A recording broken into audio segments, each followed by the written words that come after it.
Good afternoon, students. The last class we started talking about local self-government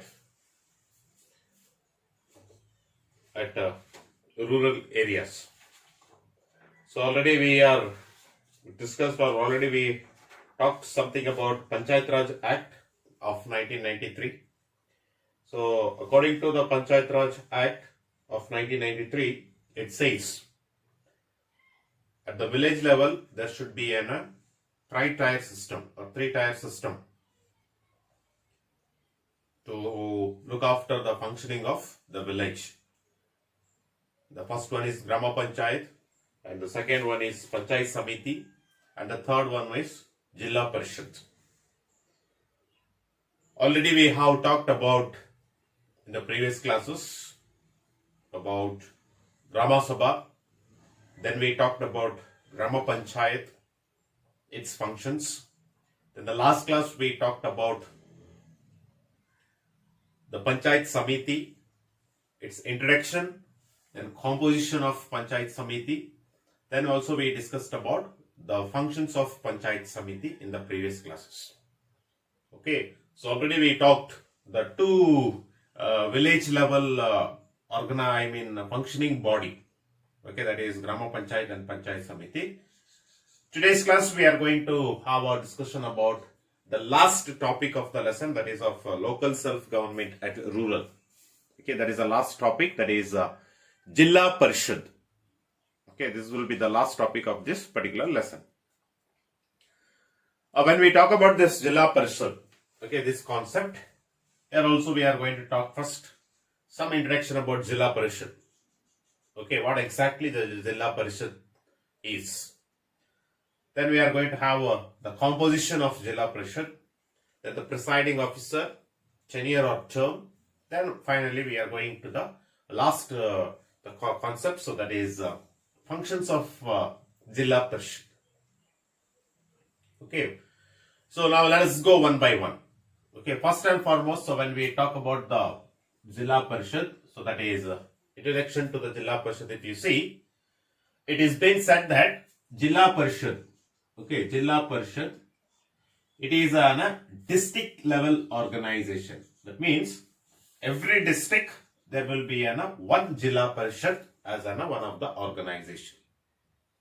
Okay, Jilla Parishad is a district level organization which will be taking care of Panchayat Samitis, where the Panchayat Samitis will be taking care of Grama Panchayat. So like that.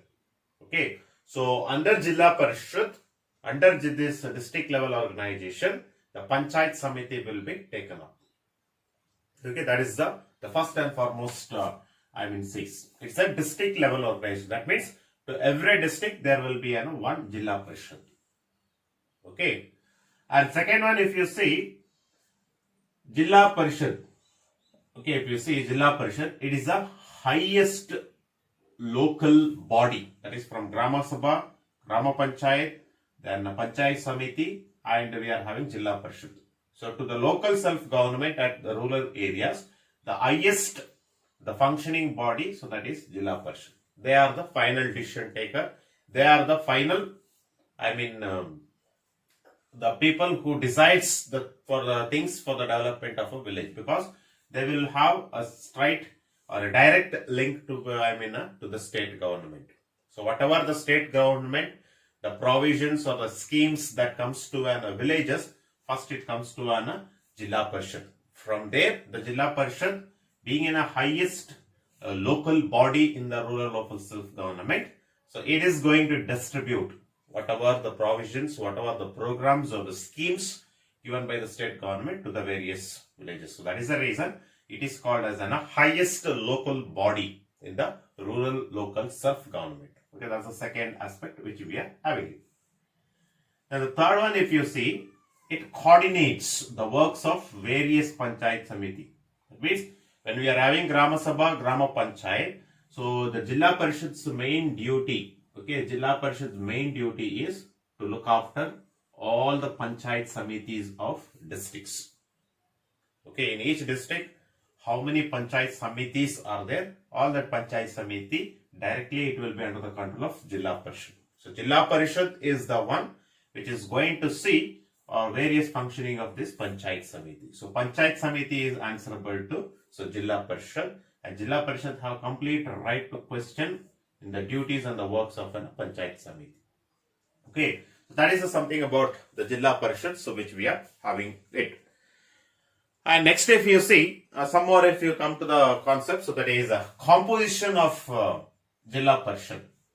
Okay, who are the people who makes this body called Jilla Parishad? If you see, first and foremost is all chairmen of the Panchayat Samiti.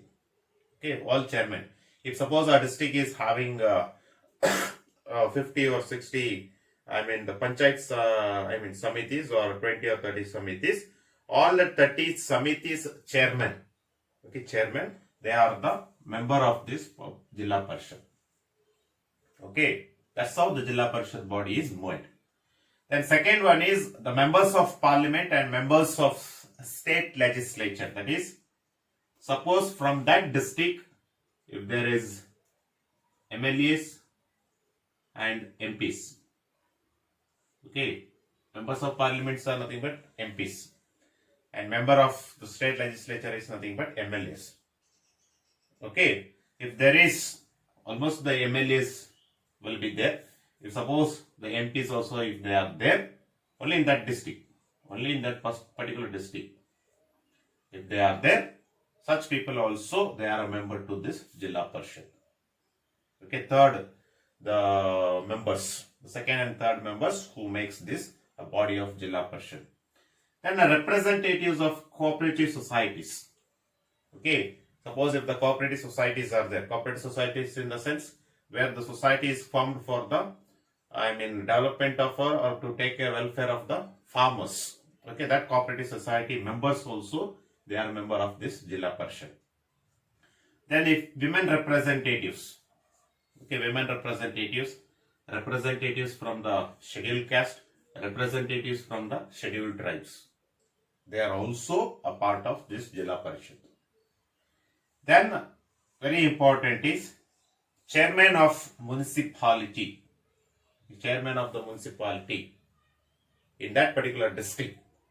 Okay, in that particular town or areas, if they are there, so they are also a part of this Jilla Parishad. So like this, all chairmen of Panchayat Samiti, MLAs, MPs, representatives of cooperative societies, women, scheduled caste, scheduled tribes, and the chairman of municipality. So like this, 8 members.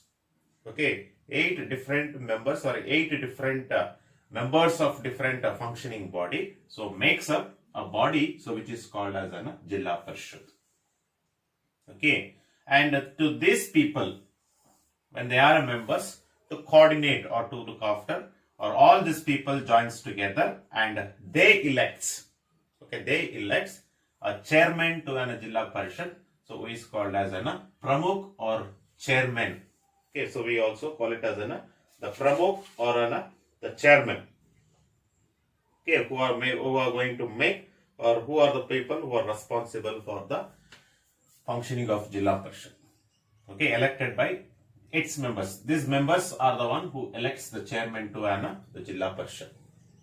Okay, and tenure and term, if you see, it varies. Sometimes the person may remain for 3 years. Sometimes the person may remain for 5 years. So like that. So there is no, one fixed period duration we don't have for the Jilla Parishad tenure. Okay, so there will be a variation from 3. Maximum if one person becomes a chairman, 3 years is guaranteed. Then after that, if the work is good or the person is having influence, then he can continue for next 2 years. Or else the person is removed, and the new person can be made as a chairman of Jilla Parishad. Okay, there is one more aspect or one more things which we are having it. Okay, so that is the one term and tenure we are having it. Then the lastly, if you see, that is the functions of Jilla Parishad. Almost there are 7 functions of Jilla Parishad, or 7 functions which we are having for the Jilla Parishad functioning. But we are taking, or we are going to discuss only about the 5 functions which we are going to see it here. That is some of the important functions. The first and foremost function, if you see, the Jilla Parishad main duty is the maintenance of secondary schools. Okay, that is, it is the duty of Jilla Parishad to see the secondary schools are established or set up in that locality. Okay, that's the first. And small irrigation projects for the farmers. Canal irrigation project, a small irrigation project should be maintained and should be supplied to the farmers for the purpose of cultivation. Then it is the duty to have industrial schools. Okay, industrial schools. Industrial schools are nothing but the schools which is established for the training which is being given to the various groups of people. Okay, like tailoring, all that comes here. Okay, such schools also should be established. Then village industries. Suppose if the small scale village industries are there, small scale industries are existing in that particular district, it's a duty of Jilla Parishad even to take, even to consider and even to see the development of village industries. Then majorly public health, very important. Then the sanitation of the entire district. Okay, etc. we are having. So like this, the maintaining all this responsibility which may comes under Jilla Parishad, and Jilla Parishad which makes the Panchayat Samiti to develop all these particular areas. Then the second functions, if you see, it examines and approves the budget of a Panchayat Samiti. Now what is required for Grama Sabha? What is required for village? The village will seek to Grama Panchayat. Grama Panchayat will seek to Panchayat Samiti. Then Panchayat Samiti will seek the Jilla Parishad. It's like, now what the budget is required for a village, the village will ask for Panchayat Samiti. Okay, Grama Panchayat. Grama Panchayat will ask for Panchayat Samiti. Panchayat Samiti is going to ask for Jilla Parishad. That is, it examines and approves the budget of Panchayat Samitis. From state government, the budget is taken by Jilla Parishad. And at the same time, it examines whether such amount is required, such budget is required, whether all these things, the matter of the finance for the development of rural areas, that lies in the of particular district in Jilla Parishad. Then the third one, it works for the upliftment of weaker sections, especially SCs and STs. Okay, it says that weaker section of the society, they are called STs, scheduled caste and scheduled tribes. They are the people who are called as a weaker section of the society. It's the duty of Jilla Parishad to see that the standard life is being given to these groups in a society. And the fourth one we are having, if 2 or more village have a common project sanctioned by a government, it's a duty of Jilla Parishad to coordinate. Now, you just imagine there are 2 villages we are having it. Okay, 2 villages we are having. Canal irrigation, that is small irrigation project is sanctioned for the same villages. So it's a duty of Panchayat, Jilla Parishad to see and to coordinate. So how they are going to coordinate? It is going to see the small canal irrigation is it necessary for this village, or it is which village has to be preferred first. Suppose if this village is having already a small canal irrigation and there is no canal irrigation at all for this village, such village the first preference will be given. So like that, any common projects that comes to the villages, it's a duty of Jilla Parishad to see and to coordinate without any quarrels. Okay, that is the one more aspect so which we are having. Then it implements the schemes for development of Adivasis. That means the people who are staying in hilly areas. Okay, they are called as an Adivasis. Such people also, the Panchayats, Jilla Parishad should see that they are suppose implementing the schemes that they are bringing to the rural areas. It's all duty of Jilla Parishad. Okay, so these are the 5 functions of Jilla Parishad, which we are having it. So here we complete the local self-government at the rural areas. Okay, So next class, so we will enter into the new concept or the last topic of the civics. So that will be local self-government at urban area. Okay, so that we are going to see in the next class. So there we are going to see some municipal committees and municipal corporation and functions of municipal corporations. These are the three concepts, so which we are going to see in that particular, the concepts. Okay, thank you.